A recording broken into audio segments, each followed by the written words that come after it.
Good afternoon, everyone. Thanks so much for coming.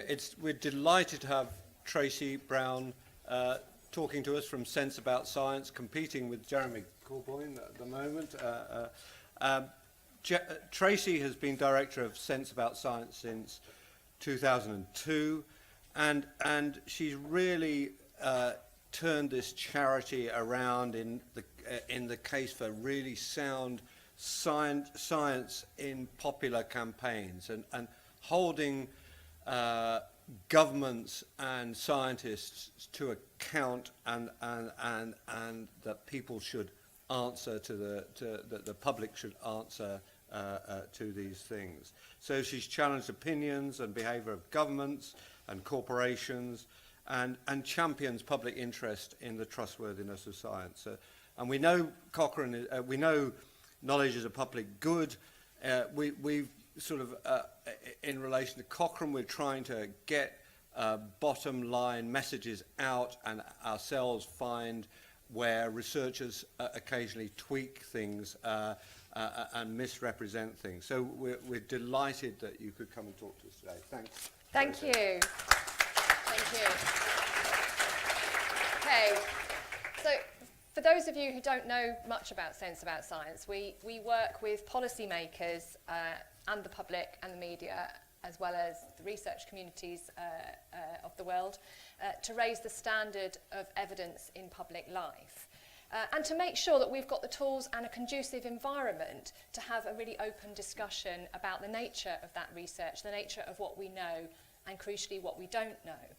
So we're interested in testable questions. We're not interested in having debates about the values. And what I mean by that is, if I say that Liverpool should host the Olympics because it's a really prestigious thing to do for the city, that's a values statement and you can't test that. If I say Liverpool should host the Olympics because more kids will sign up for sport and it will reduce childhood obesity, that's a testable question, and the public has every right to know on what basis I would make a claim like that. So that's the world that we're operating in, is testable claims in public life. So we've been at the sharp end for 15 years, dealing with such questions and sorts of things that you see here. This is kind of my baptism of fire. But dealing with such questions as, does MMR cause autism? Do mobile phones fry your brain? Does sentencing affect crime rates? Why do literacy interventions work so well in pilots but never very well when they're rolled out? Does Gwyneth Paltrow's honey and lemon diet work? Do magnetic knickers delay the menopause? And is it hygienic to pee in the shower? I can tell you, people always ask me afterwards, is it? And it's all about the Lime scale. It does wonders for Lime scale, apparently. So we help people to grapple with these and with the quality and reliability questions in particular about research.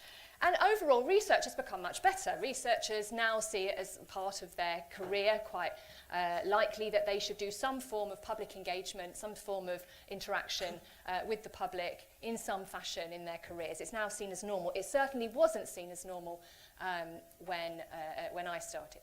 And the focus actually has shifted very much to, do we have the kind of public that can get it? And that's quite a big discussion at the moment, and that's what I want to talk to you today. So whereas I used to spend a lot of time talking to people about why you should do this stuff, why you should get out there and talk to people and be part of the public conversation about your research, what I particularly want to talk to you today about is how the public copes with that conversation and some of the misconceptions we have about that. And if there's one thing that you take away from what I'm saying to you today, if there's one thought that you have, it's that we don't live in a post-truth society, far from it. And if there's two things that you take away from my talk today, then the second one is this. This stuff is absolutely irrelevant. You might expect that I'd be really interested in sort of surveys like this about who's interested in biomedical research or who's interested in science, who's interested in whatever. I'm not, because those surveys ask people one thing. They ask, did you like science at school, really? And that's what people answer when they get surveyed on what they think about science. But actually, whether the public is interested in science or not is completely irrelevant to the issue of engagement. Because we don't, the science interested just means, you know, you might go to a science museum on a Saturday morning or something. What we actually have instead is we all have flashpoints in our lives. We all have moments where we have reason to delve deeper into what the nature of things is, whether that's socially or in the natural world, and understand it better. So the narrative at the moment is not that. The narrative at the moment is that we live in this post-truth society. And in 2016, the Oxford English Dictionary, in both sides of the Atlantic, made post-truth their word of the year. And if you look at the kind of narrative that's gone around the sort of post-Brexit referendum discussions, the Trump election and so on, it's and certainly very much in official circles at the moment, it's how do we deal with a post-truth public? And in fact, what happened was over 2016, 2017, there were all these conferences going on. I was always being invited to speak at them, saying, you know, what do we do about a post-truth society? How do you get information out? How do you fact-check in a post-truth society? How do we get the public interested in science? What's the fate of expertise? And then what happened towards the end of 2017 is that the question mark dropped off. And suddenly I was being invited to speak at conferences that were about, you know, dealing with data in a post-truth society. Right? No, it's a fact now. We live in a post-truth society. It's an assumption that everybody's making in the world of official statistics and information and so on. And in actual fact, I was thinking about this. When I say we have flashpoints in our lives, we sometimes get really big motivations as to why we want to understand something. And it could be a personal reason. It could be deciding whether to vaccinate a child. It could be, for example, trying to work out why it is that your brother with an alcohol problem can't get residential care. Is it because the evidence shows that that doesn't work, or is it because of resources, or whatever? It could be all sorts of personal reasons. It could be deciding who to vote for or what to believe. And when I look at my experience over the years of working with the public, and that's been things like talking about the quality of research. So this is actually a popularisation of peer review, which doesn't sound like the sexiest subject ever. And it took us a long time to convince people, including Cochrane editors, it took us a while to convince them that peer review was actually a sexy subject that we should talk about. But, you know, in no other area of life, not in politics, not amongst NGOs, not in campaigns, in no other area of life do people subject what they want to say to the scrutiny of their peers before they publish it. It's quite a unique thing in science. It's quite an important thing to understand. That scrutiny process is quite important to understand for the rest of the public. So we made it a campaign to the point where it was introduced into school education. It was adopted by the BBC. The BBC now has a policy where it will never put up a story. If you ever spot it, you should call me. They never put up a story without a link to the original paper. So peer review became a thing, and in fact I actually had a row with the editor of the Daily Mail about a really dreadful letter that they'd published, and they wouldn't take it down. And we said, well, look, you know, you just referred to a whole load of studies, none of which are published in a peer-reviewed journal. And he came back and said, well, if I had £1 for every time someone mentions peer review, I'd be a very rich man. And I just thought, wonderful, I've won. I can retire. So that, I mean, there are a lot of discussions we've had over the years about quality and about research reliability. We also run a campaign called Ask for Evidence, which is helping people to, if you see something, an advert, or you see a claim that a politician has made or a celebrity has made and so on, how to actually pursue that claim on a product. And people have used this over the years to get, over the last 2 years, to get a lot of changes on things. So even Marks and Spencer's changed their packaging in response to somebody coming in and asking for evidence. And this is a whole sort of help system that we have. But it also enables us to spy on people, which is we can look at what it is that people are interested in and what they want to ask questions about. So we've got some really interesting evidence from that about people trying to understand whether something is reliable or not. And these are some examples of some of the things that they just fill out their little diaries on there, and they upload stuff when they get answers. And these are some of the examples of the things that people ask. And a lot of the questions that people ask us are actually about the nature of knowledge. They're about whether or not, I mean, if you think about it, it's about the architecture of knowledge that people want to understand. Because when you say something, you read a new paper out, and you understand that that may have come from say, London School of Hygiene and Tropical Medicine, and you understand how many institutions there are in this country, in the world, who might do research on that subject, and it may be that you know your research team and you know that research team there, and you know that there's one in South Africa too working on that same subject, right? You've got all the architecture you need to situate a new paper that's come out from researchers in another institution. As a journalist, as a member of the public, as anyone, in fact, that's not you, you have no idea that piece of information is floating in a sea that you can't see. You know, you have no idea. Does that represent 1% of opinion, 100% of research? Does it represent something that's tentative, something that's really confirmed? So you have none of that architecture, and that's actually what people mostly ask us about, whether they have a professional or just a personal interest in research. So all of that has led me to be very frustrated about this narrative about the post-truth society, and in particular about that, this idea that it describes public view of expertise and evidence. Because I looked at 2016 and I thought to myself, do you know what? 2016 could also be described as the year in which 96 families won a 29-year battle to get the truth. And that was a battle with Hillsborough that took them through understanding blood gases, statistics, tensile strength of fences, and concrete stresses, right? Those people would probably not have said yes to the question, are you interested in science, right? It was the year in which all of the Nordic patient groups signed up to All Trials, a campaign that Sets About Science runs to, which is this, in fact, to get All Trials registered and reported.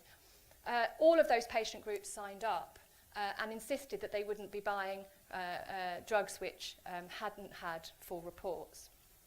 It was a year in which communities in Baltimore got together with statisticians and showed that Baltimore Police Department do use racist stop and search tactics, and they did it through statistics. It was a year in which communities in the Bay Area of San Francisco showed that your chances of going on post-16 education if you came from poor and black parts of the city compared to if you were white and came from the north of the Bay Area was absolutely slam dunk 200% worse. It's a year in which so many people ask so many questions. If I go through Sense About Science's record of 2016, there are so many questions that people ask which were about wanting to understand the nature of the world they live in and wanting to know what's reliable information. And I don't see 2016 as a post-truth year. What I see is 2016 is a year in which many people in authority lost confidence in their own ability to convince the public of anything, and therefore started blaming the character of the public for it. So when in 2016 all this started to happen, we actually, because we work with so many different communities across the UK to promote the standard of evidence in public life, we brought some of them to Westminster, and Paul showed up and saw all this.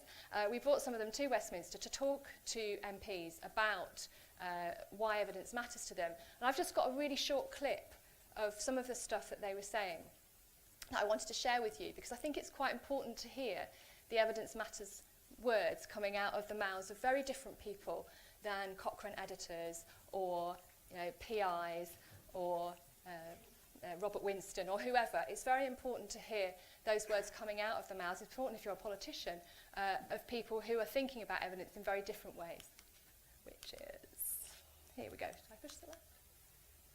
No? I just have to push something on here. There we go.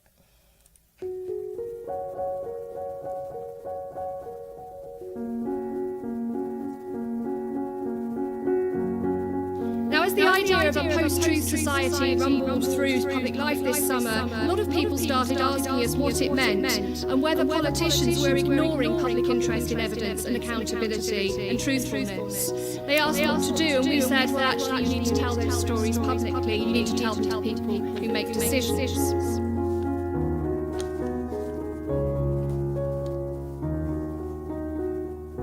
Evidence matters to me because I need to know that in my classroom, where the limited resources and time I have are being spent on things that work for the students. Evidence matters to us because domestic abuse has historically been hidden, ignored or misunderstood. Evidence matters to us because it helps us assess the benefits of new schemes to make positive changes to social housing. And when constituents raise these issues, MPs and councillors need to look at the evidence and use that as a basis to respond. It's frustrating that conversations about this are often based on misunderstandings or even total myth rather than evidence. Evidence matters to us because it's delivering the proof that marine plastic is not just an eyesore on our beaches, but is causing serious harm. Evidence is important to me to make educated decisions about the best treatment available for Georgina. It is absolutely right that wherever possible, the government should make its decisions based upon evidence. I believe that statistics and other evidence tell us how the world is working or not, and therefore enable us to make the world work better. So carrying out a simple science experiment in schools has a rigour that's sometimes missing in government. Thank you very much for coming to Parliament to reassure politicians that there is an appetite. Try and establish the evidence base, and then to ensure that government do take that into account. I would like to suggest that as part of an induction for all MPs, that evidence and understanding of evidence should be part of that. So if ever there was a time for a restoration, a renaissance of evidence-based policy making, this is it.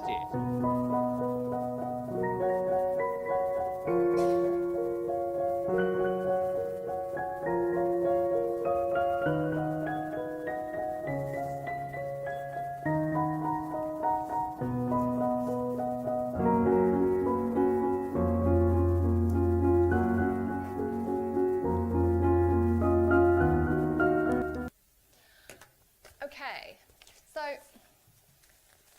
but that sort of thing stands quite sharply against the narrative that we have at the moment, which is that everybody's in a Facebook filter bubble and they're reading all sorts of nonsense and having it all confirmed for themselves, and that, you know, people find it now too complicated and difficult to reflect and engage with evidence. And I'm not saying that there are not some issues with the way in which information is filtered and discussed in society at the moment. And it'd be very interesting to have a little think about some of those, particularly the space for reflection point. But really, I think the filter bubble issue is one which is vastly overstated as a result of the fact that some people got surprised by a referendum result. And as a result, I mean, generally, I have a sort of a little rule of thumb, which is that the more that people want to talk to you about filter bubbles, the more they probably are in one. And that generally has been my experience of working with the public. But looking at this from the research community's perspective, one of the things that I notice is an anxiety has started to creep in about public engagement. So public engagement was this kind of horse that we have all been riding for a while, and it's got really exciting. Very exciting for me, because I was so lonely back there in the early 2000s, and it was only brave folks like Paul and Ian Chalmers and others who would actually kind of come with us on the journey and be outspoken in public and really think about what it is that people are trying to grapple with in their lives and how questions emerge for them. Trying to break down your expertise. It's what we call at Sense About Science being public-led, expert-fed. So rather than this being all about show and tell about my amazing science, this is about thinking, what are the questions that occur to people? Whether that's somebody in a situation such as how to deal with striga in wheat in this part of Africa, or whether it's somebody trying to make sense of whether this probiotic vitamin supplement is something that they need to consume, or whether we agree that prison works, or whatever the question is, but we're actually looking at what is the question and the issue that appears to people, and then how do you break that back towards the research evidence that would help them, that would bring something to their party to help them to reason that through. There really wasn't very much going on there back in the early 2000s. But we've all got on board, and even if it's in name only, sometimes most universities and institutions tick a big public engagement box, especially when the ref mentions it. And that's been really good. But then what I'm hearing all the time is the but bit.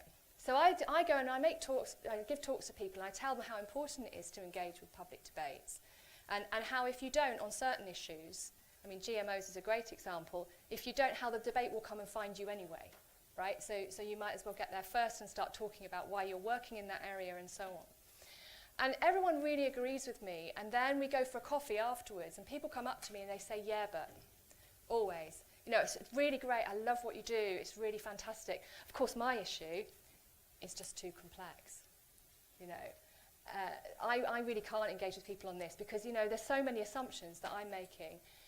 Some people do say, I don't know how to talk to people if they haven't got a PhD, but fortunately that number of people is diminishing over the time of my career. It does still happen. But aren't they just too complex? And so I'm going to actually take you through a few of the reasons why people absent themselves from a conversation with the public. And just look at some examples a little bit to the contrary from my experience. So, aren't they just too complex? Well, this is a good example of something. This is a small area health statistics unit. We worked with them on publishing the maps from their monitoring. So they have very, very, ward-level data across the UK on a number of medical conditions or health conditions and a number of environmental agents. And these are really useful for research purposes, and they wanted to publish them in the form of atlases that would enable researchers and other kind of data users to really interact with them and use them. But they wanted to publish them publicly. We were very much in favour of that, but quite sensibly, they had realised that the first thing you would do if you were a councillor in a ward in the UK is overlay maps.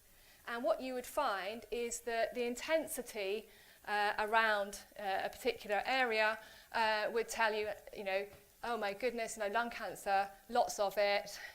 And I don't remember actually what this is. Is this, okay, oh, well, incinerators or whatever.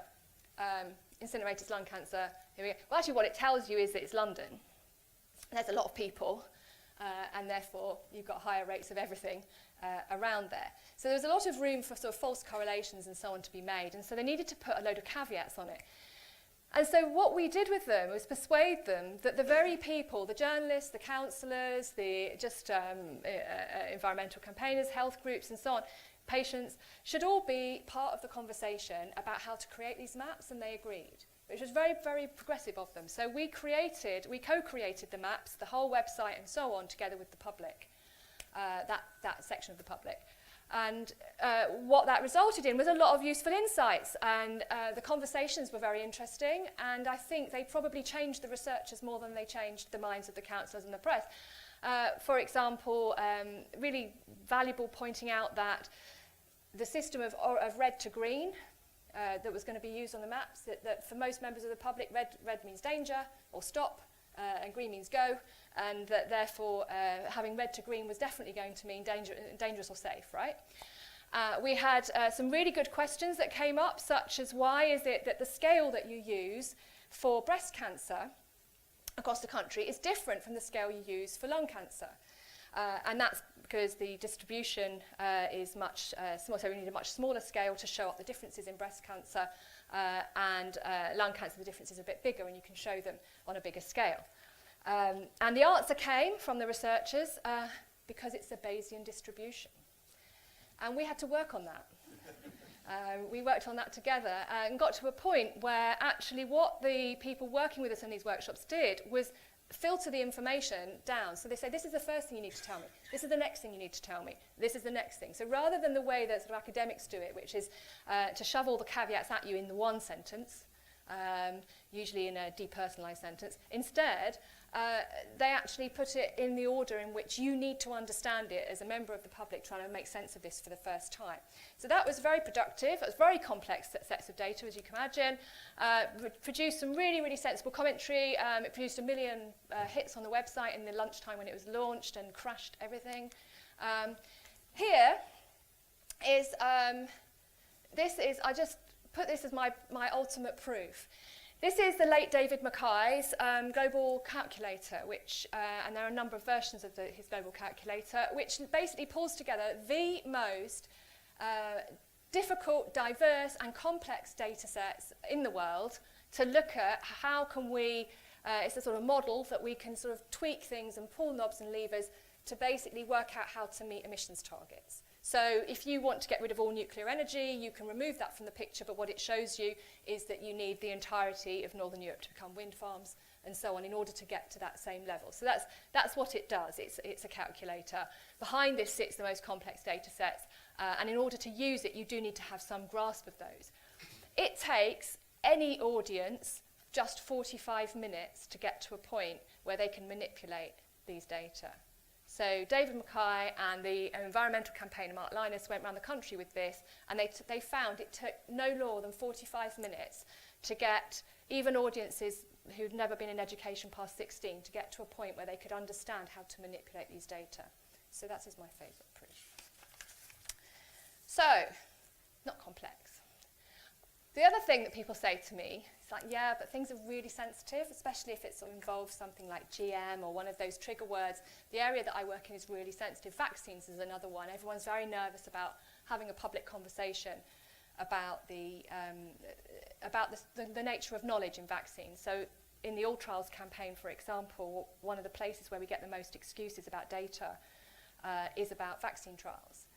And we've just got into very big trouble, in fact, because 2 Sundays ago we let the Telegraph run a story from the EU clinical trial register tracker that we've worked with Ben Goldacre at Oxford on producing for the All Trials campaign. We let them run a story about the fact that Public Health England hadn't published several of their vaccine trials.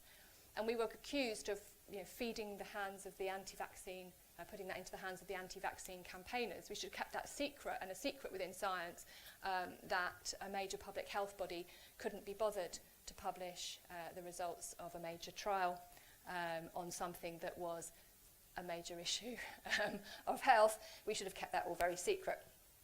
So are some issues just too sensitive? People tell me things are too sensitive all the time to engage the public. I like this example of something that we did on infant heart surgery. Because for those of you who are not from the UK, you might not know that the backdrop to this is that infant heart surgery is quite political in the UK because we had 2 big scandals to do with organ retention. If you're from this area, you'll know one of them very well, Alder Hey and Bristol.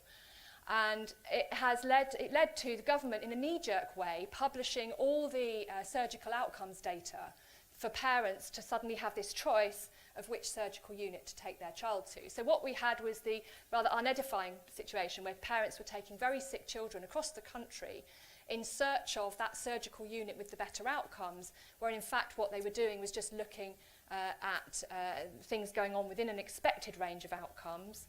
And also sometimes we're looking at surgical units that took the easiest cases, and therefore the difficult cases were having the worst outcomes precisely because the best surgeons working there on the most difficult cases. So we actually got the parents of children going through heart surgery and who had just been through heart surgery or about to come and lead this recalculation. So it's a reformulation of how to present the data on surgical outcomes. And they did that. This is what they effectively designed, is what from a patient and parent's perspective do I need to know when, how not to worry me unnecessarily, how to give me what I need to know and allow me to drill down into it, but without throwing all your caveats at me in the first place. Because let's face it, caveats are always about covering our own backs. They're never really about helping other people understand, right? So they actually ordered it in that way. And as a result of that, they championed it. So you saw Alex speaking in Parliament back there as a result of this, and she also led it on Mumsnet and other places too. But many of the other parents too went out and they owned it. By the time those data were published and that website went up, it was a project that David Spiegelhalter, the statistician, worked with us on. By the time that happened, these people owned it. A sensitive subject, and one that they were willing to actually go out and talk to other people facing the same dilemmas about. I'm going to skip that.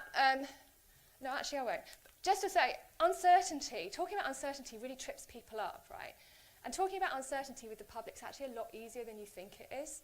You just have to be a bit sensible about it and understand that uncertain means something different in a scientific situation than it does for the public. And so talking about uncertainty generally means what you have to say is the fact that we don't know everything doesn't mean that any old crap can be true, right? That's basically what you have to tell people that you mean by uncertainty. And what we prefer to talk about is operational knowledge. Do we have enough to make a decision?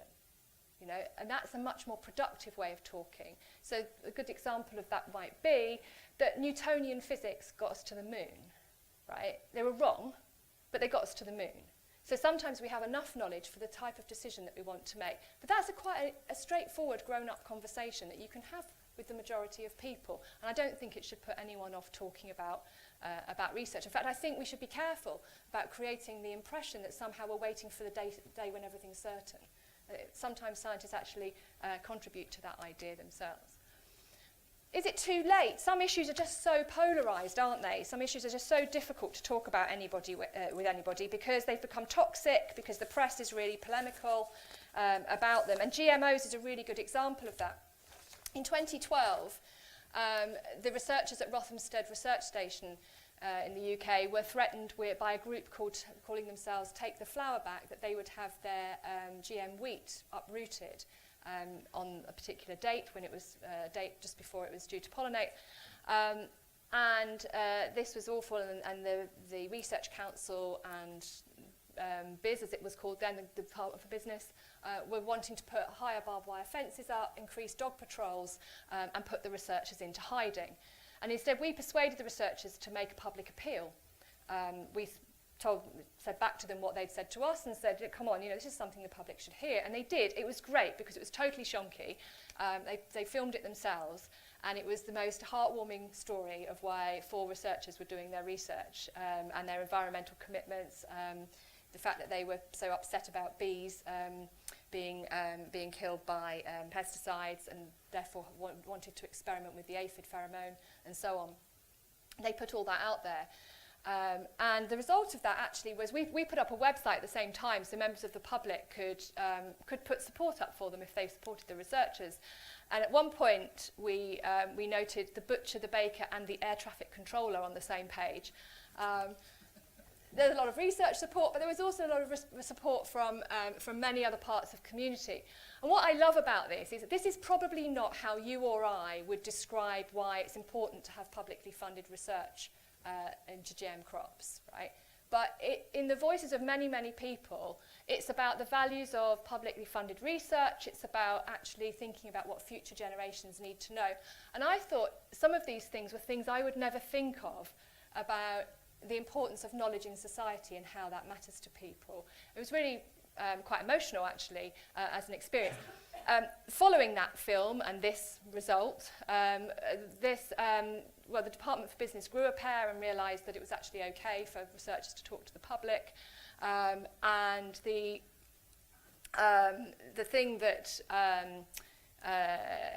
really happened that was different was every newspaper ran a supportive editorial for the researchers, which made a huge, huge difference.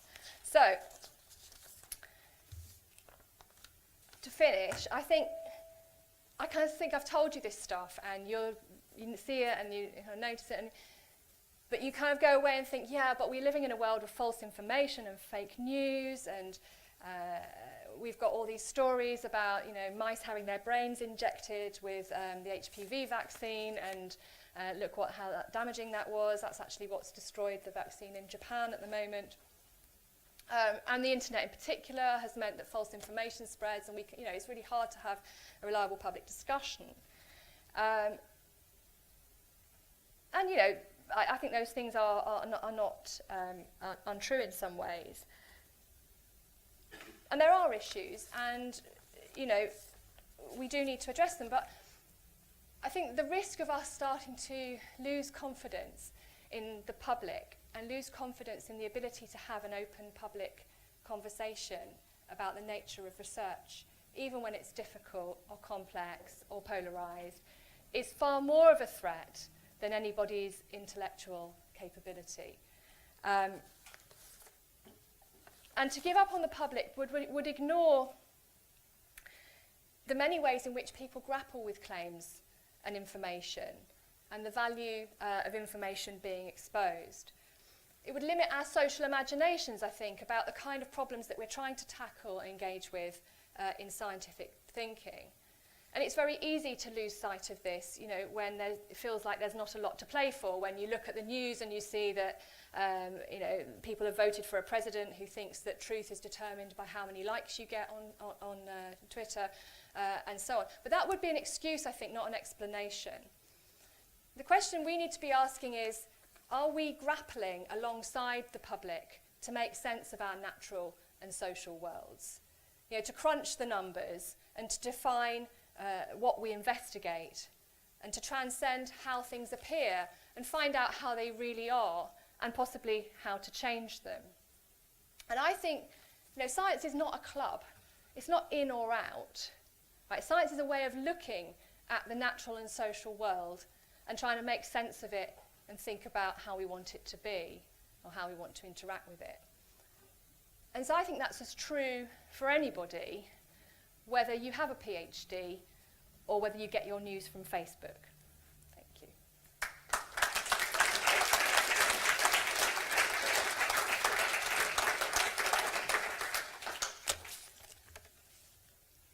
Thanks, that's fabulous, Tracey. I'm not sure where I do get all my news from, but if there's questions and comments that people would like to come at Tracey with on these issues.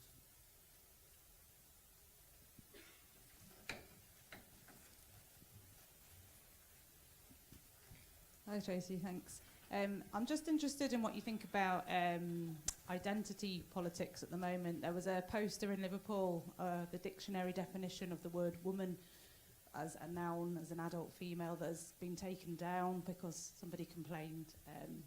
So I'm interested in the idea that people are trying to rewrite biological truth and to the public, and that a lot of the public don't necessarily understand the implications of that and what it might mean. So you're talking about the trans debate? Yes. Yeah, which is it's become a real big issue, isn't it? Because one of the things that's very worrying about it is it's really difficult if you research in this area to speak about it now.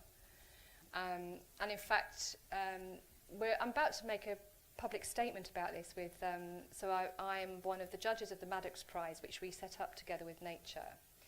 And this year, obviously I can't tell you who's won because it doesn't come out until November, but it isn't in this field, but we had a lot of submissions. So this is a prize for people who speak out on a difficult area of science.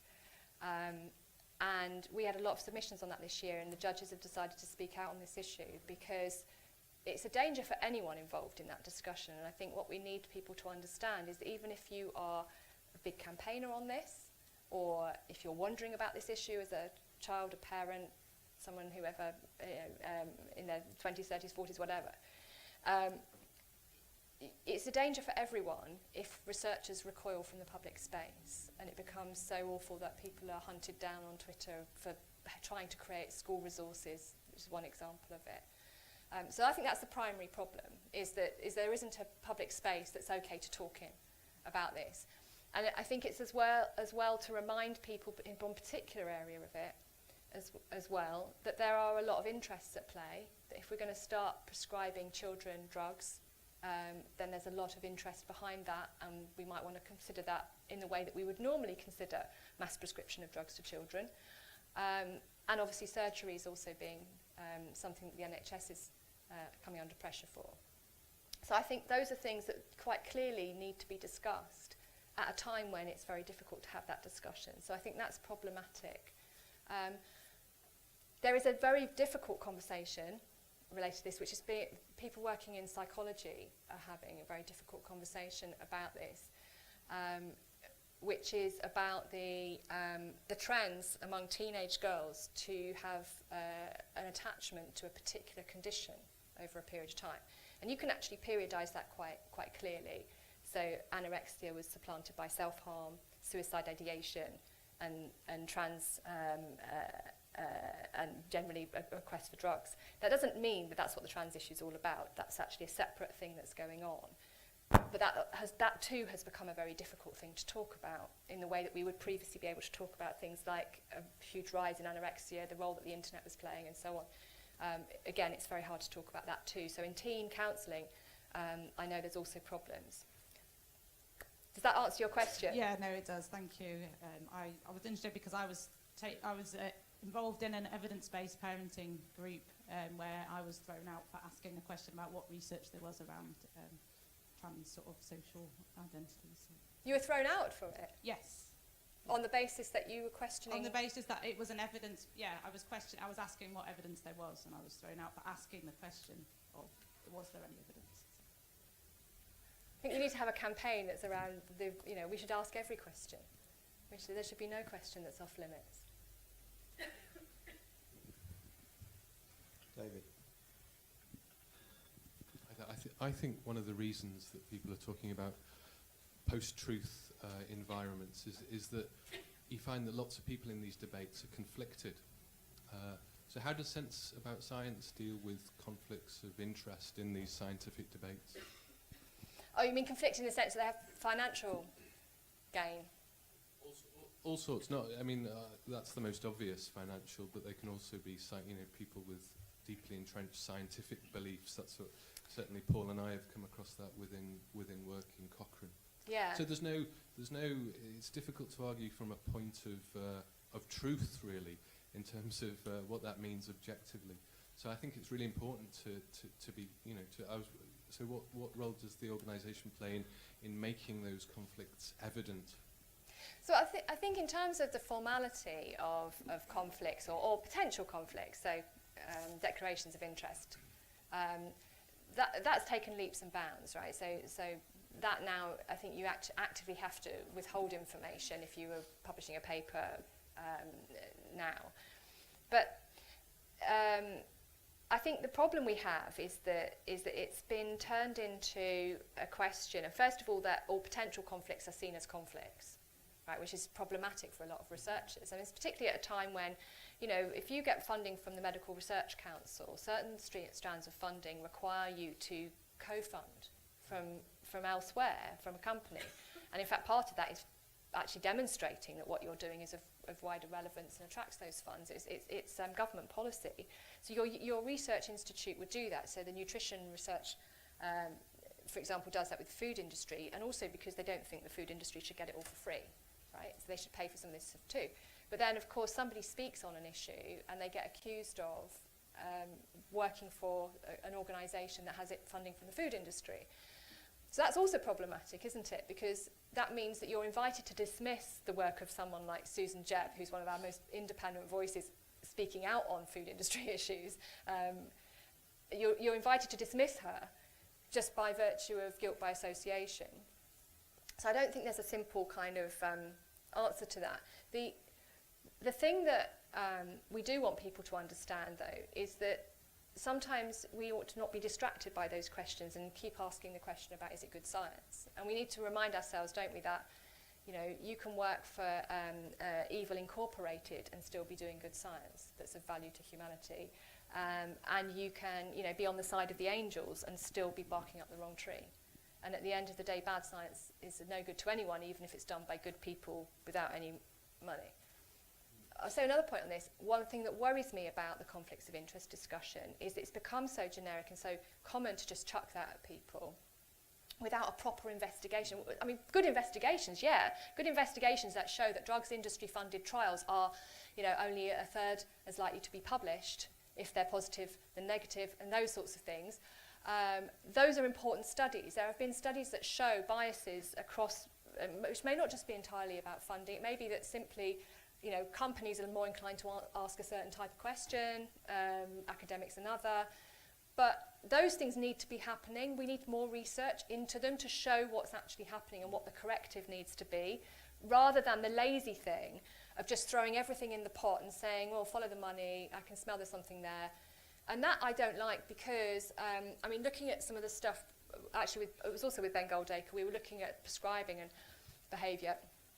And what you get is someone who works in the way I just described, where their institute gets a bit of funding, co-funding, it's all governed by contract, it's all independently derived, gets put in the same box as a doctor whose whole family's taken on a cruise in return for being the best prescriber of Ritalin this year.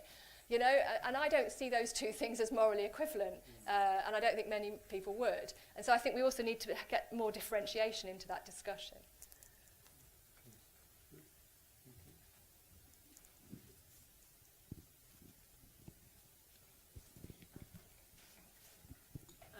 probably related to conflict is my question: how to deal with the increasing quality of discourse with the public,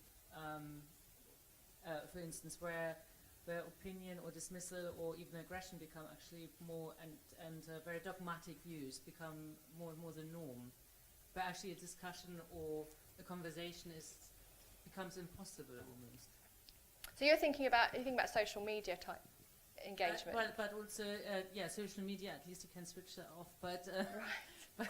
but also in debate or in contact with. Okay.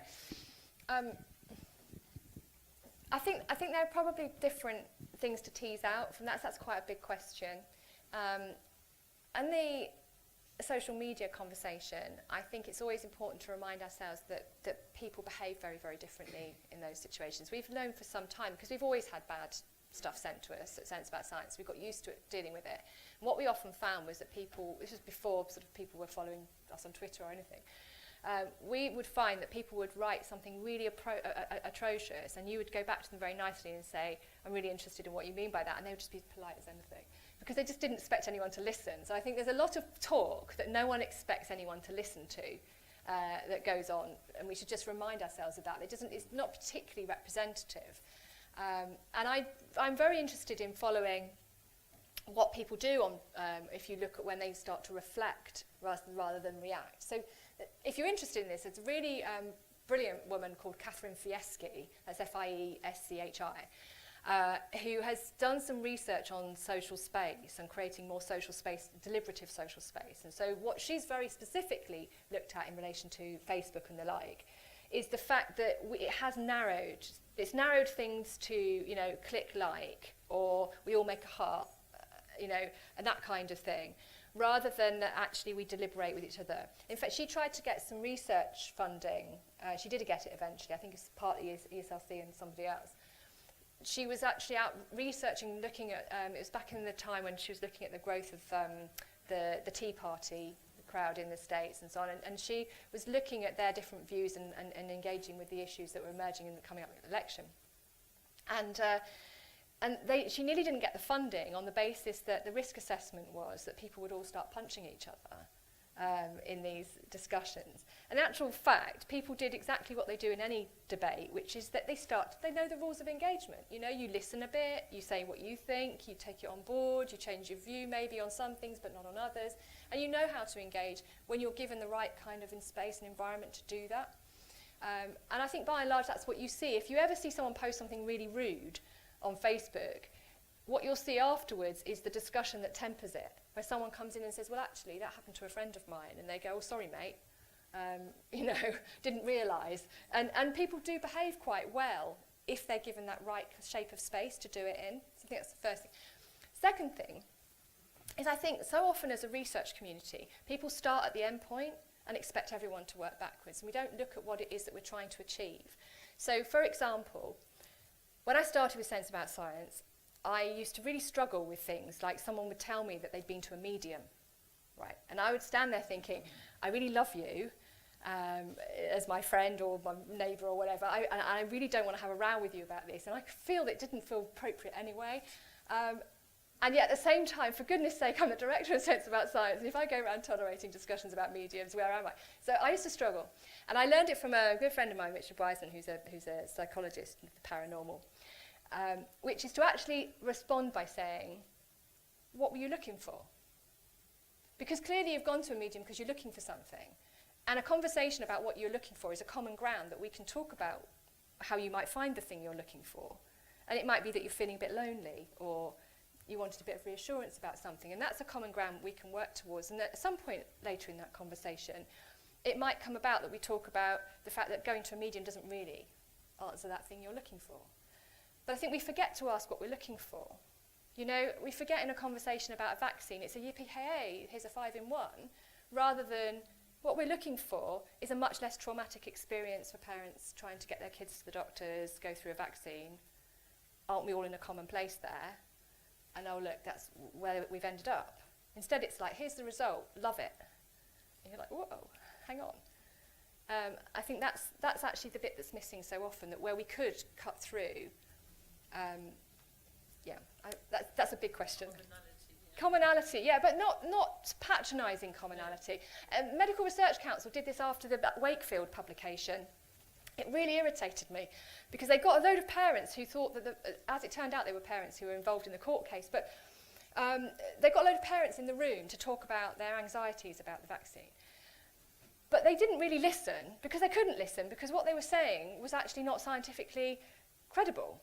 So they kind of invited them to a scientific-y round table, sort of, that ended up being about, really, they thought they were just doing some therapy, so listening therapy. But of course what they did is they raised the expectations of these people that they were being taken seriously scientifically. The report comes out, and of course they haven't been taken seriously. So it was the worst of all worlds, and I think you should actually tell people if you don't agree with them. It's the most respectful thing you can do. If you think somebody's wrong, you tell them. You don't sit there and listen and take notes and say, well, we'll consider that, you know, if you quite clearly don't agree with them. And so I think that's not that kind of commonality, not that false kind of tick box, we've consulted thing that, you know, various rail networks do in order to run even fewer passenger services. No, not that. Could I ask you, Tracey, what you would say to researchers researching diseases that are complicated tropical diseases in another country and involving insects and in other cultures? Do people here have any responsibility for engaging in these societies? What people might not have even thought about what they might do. What would you take from your organisation and your learning that a place like Liverpool School should be listening to? That's a good question. Do you know, I think of all the things that are difficult to get people interested in, that isn't one of them. I actually think, and if you look across the viewing schedule on the telly, it will tell you that people are very, very interested in other cultures and what they do and what they're grappling with and how to address that. And so I think you're starting from quite a good place in terms of people's general willingness to be engaged around, and also to be engaged with sympathy around particular problems. And I think a lot of ordinary people are very moved by a very straightforward question of how do you keep your family safe and well fed, and those kinds of things. And, you know, gosh, can you imagine it if everything got wiped out in your in your region by a disease or whatever? So I think you're speaking to a very amenable audience there. But the work involved is harder, of course, because you have to elaborate on something that people don't know very much about. So perhaps also thinking about some of those basic skills which I do think everyone should have. You know, if you have a PhD group, postdoc group, or any kind of group, do that thing where you do how to explain my research in 30 seconds. You know, it's kind of helps if we can all get to that point. So, you know, skills building, I actually think is probably a very good thing for the school. And some confidence in the fact that people can be engaged to really care, actually. I mean, I mentioned Striga in wheat earlier. I'm amazed that came an issue for us back in 2007, I think. Farm Africa was doing some stuff on it. I was amazed just at how motivated and upset people were about the inability to deal with effectively weeds in plants and infestations in plants. So I was particularly impressed by some of the manuals you've got online about unpacking questions that the public might have and how you dissect it down and break it up into answerable bits. And I think we could all learn from that. Yeah, actually the breaking down thing, I wrote a commission in the Lancet end of last year. It's actually on stem cells, but I would really advocate reading it because it was about that issue, which is that you forget to contextualise what you're doing sometimes, and you need to start with thinking, how is this discussed? So the last time, if you're talking about malaria, for example, what was the last discussion that happened about malaria that most people might have heard of, or a significant number of people might have heard of? Was it Bill Gates announcing something? You know, do people think the malaria issue was solved? or what? You know, you need to kind of know that that's your starting point. So when you're then releasing a bit of information, you think, well, that was the last conversation people had. And the stem cells thing is a great example of that, because the number of times, you know, researchers will come along and they've done something that actually now enables the stem cell line derived derivation to be much more efficient. So the treatment for MS could be good, X or Y. You know, and they don't talk about the fact that that miracle cure didn't it happen 2 years ago and 4 years ago and so on. Okay, if there's no more questions, well, I really think you've given us a lot to think about and thinking about things in very different ways. Very grateful that you came. Thank you.